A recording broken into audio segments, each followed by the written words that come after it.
Yo yo yo, salut les turfeuses, salut les turfeurs, bienvenue pour un nouveau pronostic de Benoît Requin. Ok, place au pronostic du quintet du mardi 2 avril, direction Fontainebleau pour le prix de la forêt de Fontainebleau. Plat 1400 mètres, 15 partants, réunion 1, course 1, indice de confiance 1 sur 5. Et petit retour sur le quintet du dimanche 31 mars. Ah, il y a eu du trouble fait à l'arrivée. Cette vidéo, je la tourne avant l'arrivée du quintet de ce lundi et je reviendrai dessus demain. Ok, c'est parti, on commence le pronostic et on commence avec le numéro 1, Nassinte, et on écoute l'entraîneur Henri-François Devin. Nassinte, c'est une pouliche tardive à qui j'ai laissé le temps d'évoluer. Elle détient des performances correctes et il va être intéressant de la suivre dans ce style de tournoi. Alors certes, elle doit porter du poids, mais je la crois en mesure de très bien se comporter à cette valeur. Elle a du travail derrière elle et devrait pouvoir très bien courir d'emblée. L'état du terrain reste une interrogation, voyez-vous. Oui, je vois très bien, Henri-François Devin. Eh bien moi, ce numéro 1, il me plaît beaucoup. Il fait partie même de mes préférés. Je l'ai mis très haut. Je l'ai mis 3e et j'y crois. Je pense qu'il peut frapper un grand coup. On passe au numéro 2. Oh, ça commence les problèmes. Avec Cléora. Eh oui, les problèmes de monsieur Fabrice Chappé, l'entraîneur.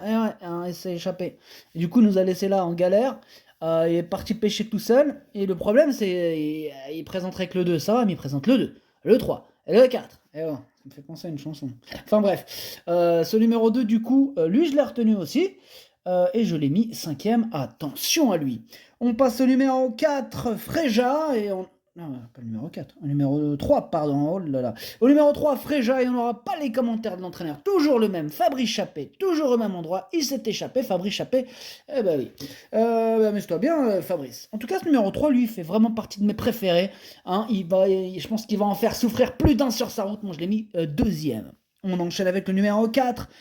Alva, pareil, toujours pas les commentaires de l'entraîneur, toujours le même, Fabrice Chappé qui s'est échappé, amuse-toi bien.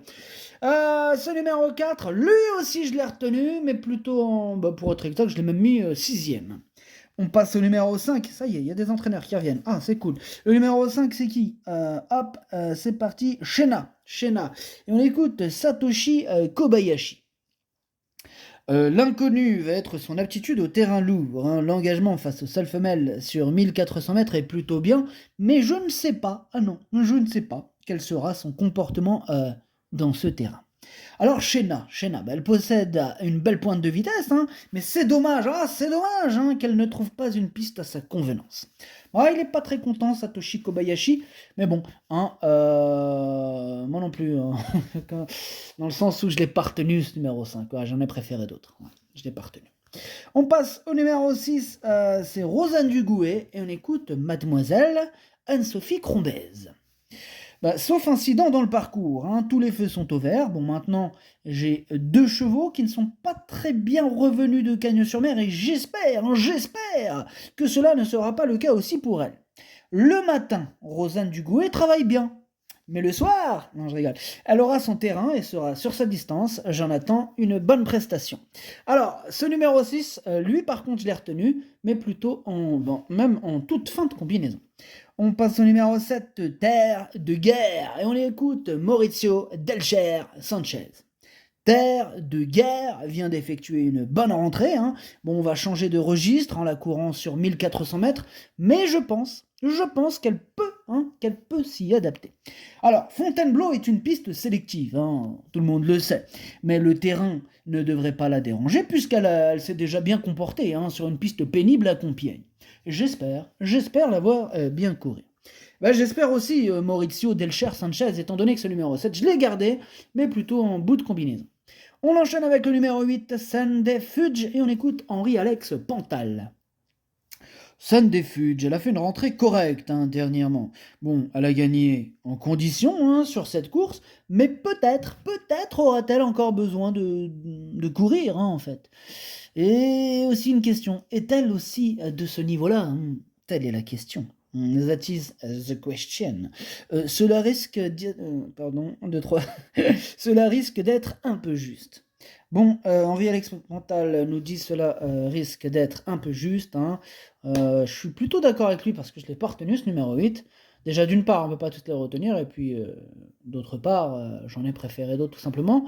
Voilà, ce numéro 8, il est en plein milieu de ma petite liste des possibles troubles faits, donc on va quand même lui accorder une note de méfiance. De la méfiance, il en faudra aussi pour le suivant, le numéro 9, Aversa, et on écoute Nicolas Collery. Aversa sera sur une distance qu'elle apprécie face aux selles femelles. Elle est dans un bel état de forme. Elle reste sur une bonne sortie, sur plus court, et devrait être capable de jouer les premiers rôles. J'espère qu'elle aura un bon numéro à la corde, afin qu'elle puisse être montée pas trop loin de la tête. Ouais, j'espère pour toi. Bon, tu sais quoi, fin du suspense, elle a hérité du numéro 11. En tout cas, ce numéro 9, c'est lui mon gros regret, c'est lui mon cheval de complément. En cas de non partant, attention, possible cassage en vue. On passe au numéro 10, Sassica, et on écoute Andreas Suborix. Il ne faut pas la juger sur sa dernière course à Cagnes-sur-Mer où Sassica n'a pas fait sa valeur. Je n'ai pas d'explication à cette contre-performance. Elle est très bien à l'entraînement et va retrouver un terrain à sa convenance. Elle est compétitive et je suis assez confiant avant le coup pour la voir se réhabiliter et terminer dans la combinaison gagnante du Quintet. Ah, moi je suis encore plus optimiste que Andreas Suborix. Là pour le coup un peu plus royaliste que le roi lui-même. Ce numéro 10 me plaît tellement que je l'ai carrément mis en tête, c'est mon préféré. Il devrait en plus avoir une cote sympathique. S'il gagne cette course à la cote qu'il va avoir, il va faire du bien, il va faire plaisir celui-là. Donc je l'ai mis en tête. On passe au numéro 11, Manarola, et on écoute Pierre Sigaud. Manarola avait été très malheureuse à Cagnes à ce niveau, et j'ai aussi joué de malchance dernièrement à Vivo. J'en attends un bon comportement. Voilà. Avant le coup, là, le lot me semble plus facile qu'à Cannes. Elle va avoir son terrain, elle apprécie Fontainebleau, et elle est bien placée à la corde. Je suis assez confiant. Je serais très déçu de ne pas l'avoir terminé à l'arrivée. Ce numéro 11, c'est ma belle cote de ce pronostic. En plus, je l'ai mis assez haut, je l'ai mis 4ème. Faites très attention à lui. On passe au numéro 12, Dabi Raja, et on écoute Julian Rézimond. Dabi Raja est une chic pouliche qui fait toutes ses courses, quel que soit le terrain, la surface ou même l'hippodrome que l'on lui propose. Elle est courageuse et demeure compétitive à cette valeur.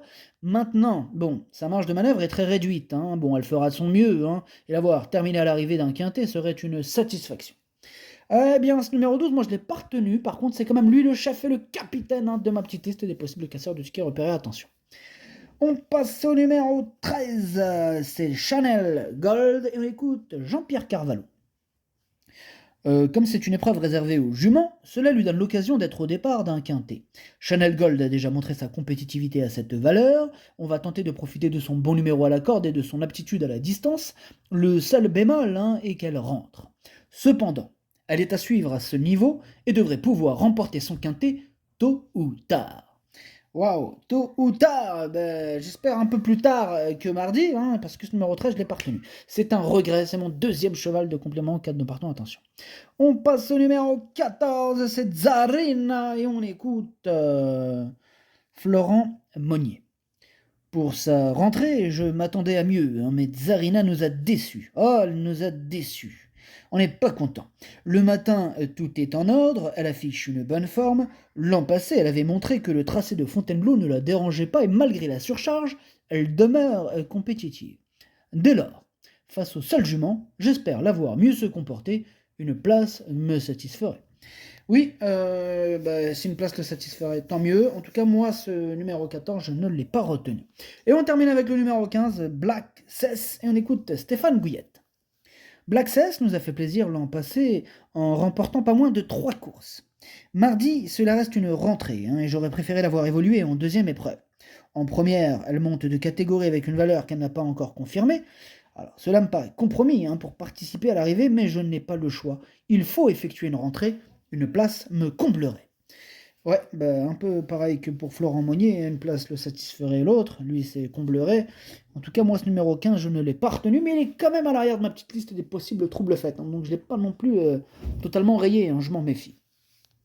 Le pronostic, ça donne 10, 3, As, 11, 2, 4, 7, 6. Merci d'avoir suivi cette vidéo. N'hésitez pas à mettre un pouce bleu si la vidéo vous a plu.